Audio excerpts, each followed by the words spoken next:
The door to the living room creaked open, and the sound of hushed whispers filtered through the crack. John's heart pounded in his chest as he approached, his footsteps barely making a noise on the hardwood floor. The voices grew clearer, and his stomach twisted with dread. He recognized them instantly, his wife, Emily, and her cousin, Mark. "Are you sure this is a good idea?" Mark's voice was soft, tinged with uncertainty. "It's the only way," Emily replied, her tone firm yet laced with guilt. "He won't suspect anything if you're here all the time." John's breath caught in his throat. What was she talking about? His mind raced, trying to piece together the fragments of their conversation. He leaned closer, pressing his ear against the doorframe, desperate for more insight. But what if he finds out? Mark's voice trembled slightly, betraying his nervousness. "He won't," Emily whispered back, her voice filled with conviction. "I'll make sure of it." John's hand tightened around the doorknob, his knuckles white with tension. He had to know the truth. With a deep breath, he pushed the door open just enough to see inside. Emily sat on the couch, her body angled towards Mark, who stood at the far end of the room. Her eyes were downcast, but there was a determination in her posture that John had never seen before. Mark shifted uncomfortably, his hands clasped behind his back, his face flushed with embarrassment. "Why are you doing this?" John asked, his voice cracking with emotion. He stepped into the room, his presence undeniable. Emily's head snapped up, her eyes wide with shock. Mark stumbled backward, his cheeks turning a deeper shade of red. "John, Emily stammered, her voice trembling. She glanced at Mark, then back at John, her expression pleading. "You what?" John pressed, his voice rising. "What exactly is going on here?" Mark took a hesitant step forward, his mouth opening and closing like a fish out of water. "John, it's not what you think." "Then explain it to me," John demanded, his gaze shifting between the two of them. "Because right now, all I see is betrayal." Emily stood, her hands shaking at her sides. "Please, John, let me explain." "Go ahead," John said coldly, crossing his arms over his chest. "I'm listening." Emily took a deep breath, her eyes glistening with unshed tears. "Mark and we've been seeing each other." The words hung in the air like a heavy weight, crushing John's spirit. He felt like he had been punched in the gut, his world spinning out of control. "Seeing each other? What does that mean?" "It means we've fallen in love," Mark interjected, his voice barely above a whisper. "And Emily asked for my help to keep our relationship a secret." John's jaw clenched, his frustration boiling over. "So you're telling me that my wife has been cheating on me with her cousin, and now you want to move in with us?" Emily nodded slowly, her chin quivering. "Yes, but it's not as simple as that. We didn't plan for this to happen, John. It just did." "Unbelievable," John muttered, turning on his heel. "I need some air." He stormed out of the living room, his mind a whirlwind of emotions. How could she do this to him? How could she betray him like this? He needed to clear his head, to make sense of the chaos erupting inside him. As he paced the front porch, he heard the door open behind him. Emily stepped outside, her steps tentative. She stopped a few feet away, her eyes searching his face. "John, please don't walk away from this," she pleaded, her voice breaking. "We can work through this together."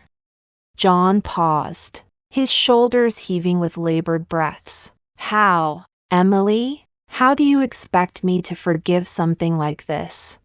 She took a cautious step closer, reaching out to touch his arm. Because I love you, John. I still love you, but I also love Mark. Can't you understand that? John yanked his arm away, his temper flaring. Love isn't supposed to hurt like this. Emily, if you loved me, you wouldn't have done this. I know, and I'm so sorry, she cried, tears streaming down her face. But I can't change how I feel. I need both of you in my life.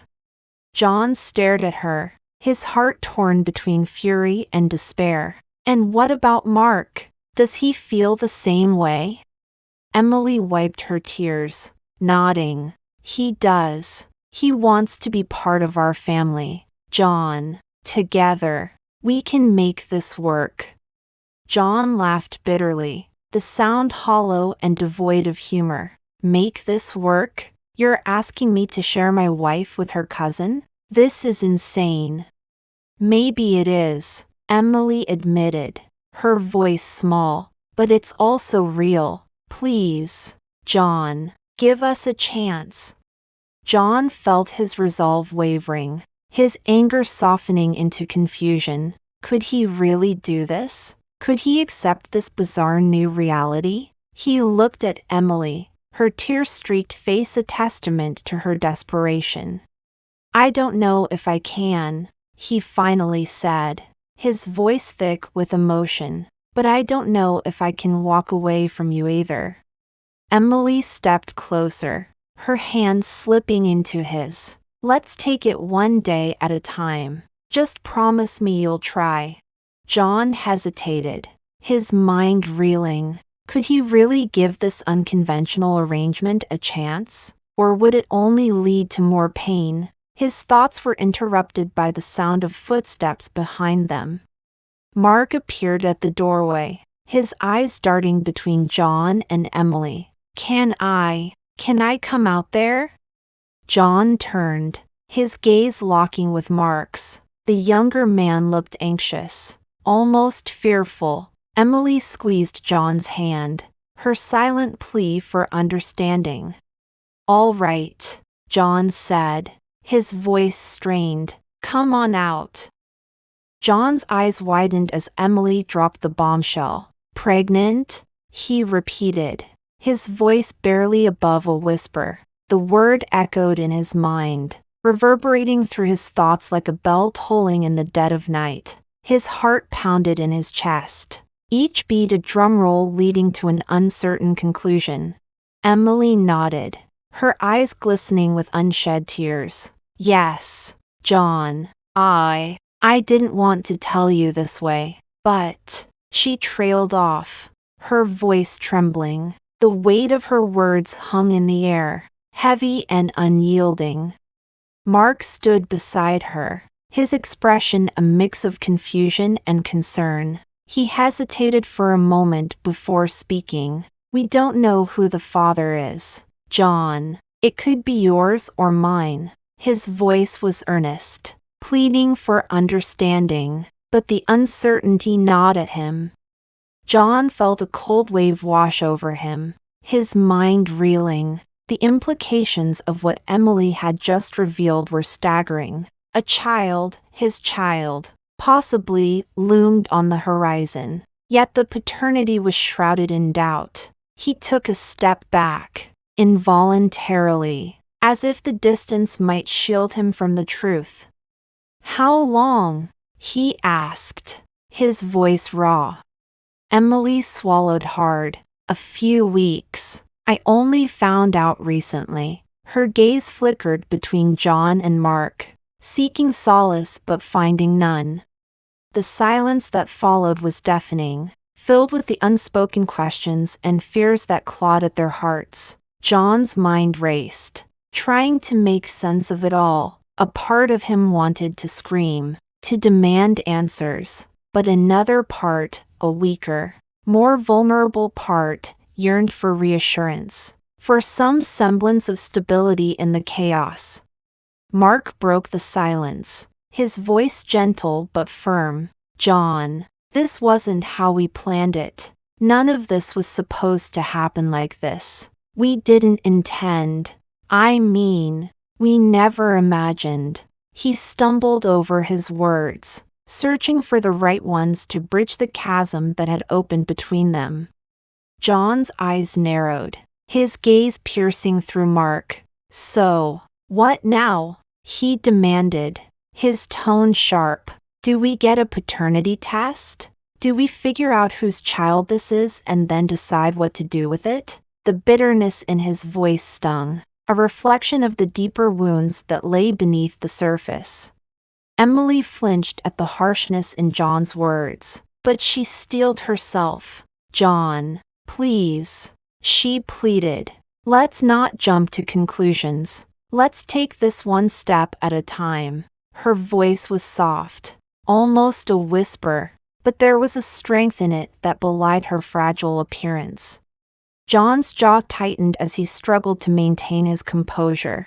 The thought of sharing his wife with her cousin was already unbearable, but the prospect of raising a child that might not be his own was a pain he hadn't anticipated. He clenched his fists, feeling the bite of his nails into his palms, the physical pain a distraction from the emotional turmoil within.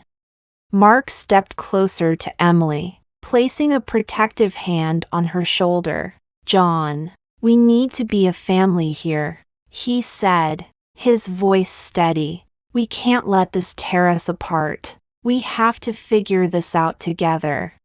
John's eyes darted between Emily and Mark, seeing the unity between them and feeling the weight of his isolation. The anger bubbled up inside him, threatening to spill over. "Together? How can we be together when you two have been keeping secrets from me?" he shouted, his voice cracking. "When you've been betraying me?"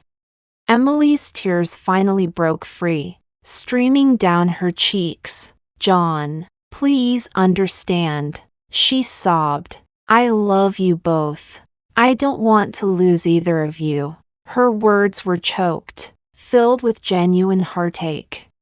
Mark's grip on Emily's shoulder tightened, as if anchoring her to him. "John, we made mistakes. Yes, but we can fix this. We can find a way to move forward, to be a family." His eyes pleaded with John, willing him to see beyond the hurt and resentment. John's breath came in ragged gasps, his mind a whirlwind of conflicting emotions. The pain of betrayal was raw and fresh, but beneath it, there was a flicker of something else, something softer, perhaps even hopeful. He looked at Emily, her tear-streaked face, and saw the woman he had once loved so dearly. And then he looked at Mark, the cousin who had always been a part of their lives, and saw the man who had inadvertently become a rival. As the tension in the air thickened, John felt a sudden surge of determination. He wasn't ready to let go. Not yet. He needed answers, needed clarity. "Fine," he said finally, his voice low and controlled. "We'll figure this out, together." Emily let out a shaky breath, relief washing over her. "Thank you, John," she whispered. Mark nodded, his expression softening. "Thank you," he echoed. John watched as Emily and Mark exchanged a glance, a silent communication passing between them. He felt a pang of jealousy, but also a strange sense of acceptance. This was their reality now, and they had to navigate it together. "But first," John said, his voice firm, "we need to talk, really talk, about everything." Emily nodded quickly, eager to comply. "Yes, anything. Just name it." Mark agreed, his finger softly tracing circles on Emily's shoulder. "Anything." John took a deep breath, his mind racing with questions. "Why?" he began, his voice steady. "Why did this happen? Why didn't you tell me sooner? Emily's eyes met his, filled with regret. Because I was afraid, she admitted. Afraid of losing you, of ruining our family. Mark added, and I was afraid of complicating things, of making things worse. John nodded slowly, absorbing their words. And the baby? He asked, his voice tinged with a hint of vulnerability. Emily placed a hand on her stomach, her gaze distant. It's still early, but we need to decide what comes next. Mark's eyes softened as he looked at Emily. Whatever happens, we'll face it together, he said gently. John felt a knot in his throat, the weight of their words pressing down on him. He knew the road ahead would be difficult, filled with challenges and decisions that would test their resolve. But for now, he focused on the present, on the immediate task at hand. All right, he said, his voice resolute. Let's start by talking about the future. What are we going to do? Emily squeezed Mark's hand, her eyes meeting John's once more. We'll figure it out, John. Together.